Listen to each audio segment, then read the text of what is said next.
जय श्री कृष्णा। मारवाड़ी गीत व्रत कथा में लोचना आपका स्वागत करती हूँ।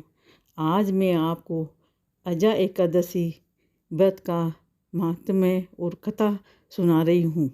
इस एकादशी का व्रत करने से अनेक फलों की प्राप्ति होती है। जो मनुष्य जन्माष्टमी का व्रत करता है उसको अजा एकादशी का व्रत जरूर करना चाहिए।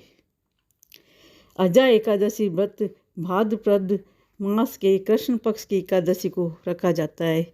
इस साल यह व्रत 3 सितंबर दिन शुक्रवार को रखा जाएगा।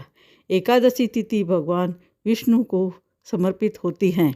ऐसे में इस दिन भगवान विष्णु की पूजा करना अत्यंत लाभकारी माना जाता है। धार्मिक मान्यता के अनुसार अजा एकादशी व्रत से व्यक्ति से समस्त पापों का नाश हो जाता है। इस व्रत को जो करता है वह अंत में सभी सुखों को भोग कर अंत में विष्णु लोक को जाता है। अजा एकादशी व्रत पूजा विधि। सुबह जल्दी उठकर स्नान आदि से निवृत्त हो जाए। घर के मंदिर में दीप प्रज्वलित करें। भगवान विष्णु का गंगाजल से अभिषेक करें।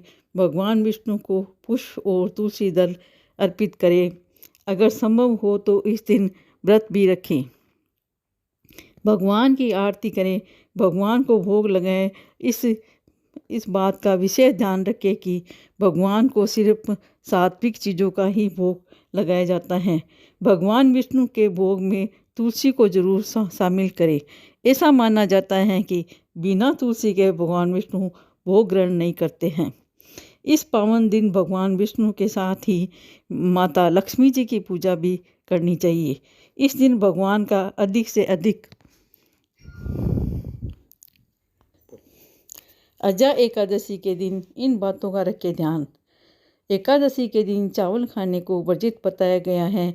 मान्यता है कि एकादशी के दिन चावल खाने से व्यक्ति अगले जन्म में रेंगने वाले जीव की योनि में जन्म लेता है। इसलिए अजा एकादशी के दिन भी भूलकर भी चावल का सेवन नहीं करना चाहिए। एकादशी का व्रत श्री हरि के प्रति समर्पण भाव दिखाता है। इसलिए अजा एकादशी के दिन खान पान और बर्ताव में संयम का ध्यान रखना चाहिए। सभी तिथियों में एकादशी की तिथि को श्रेष्ठ माना जाता है। इसलिए एकादशी का लाभ पाने के लिए लड़ाई झगड़े से बचना चाहिए। श्री कृष्ण ने कहा कि हे कुंती पुत्र, भादवा माह के कृष्ण पक्ष की एकादशी को अजा एकादशी कहते हैं। इसका व्रत करने से सभी पाप नष्ट हो जाते हैं। इस लोक और परलोक में मदद करने वाली इस एकादशी व्रत के समान संसार में दूसरा कोई व्रत नहीं है। अजा एकादशी व्रत कथा। अब ध्यानपूर्वक इस एकादशी का महात्म्य श्रवण करो।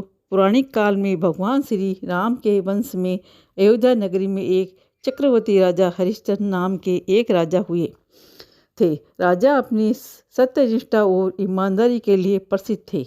एक बार देवताओं ने इनकी परीक्षा लेने की योजना बनाई। राजा ने स्वप्न में देखा कि ऋषि विश्वामित्र को उन्होंने अपना राजपाट दान कर दिया है। सुबह विश्वामित्र वास्तव में उनके द्वार पर आकर कहने लगे, तुमने स्वप्न में मुझे अपना राज्य दान कर दिया। राजा ने सत्यनिष्ठ व्रत का पालन करते हुए संपूर्ण राज्य विश्वामित्र को सौंप दिया। दान के लिए दक्षिणा चुकाने हेतु राजा हरिश्चंद्र को पूर्व जन्म के कर्म फल के कारण पत्नी बेटा खुद को बेचना पड़ा।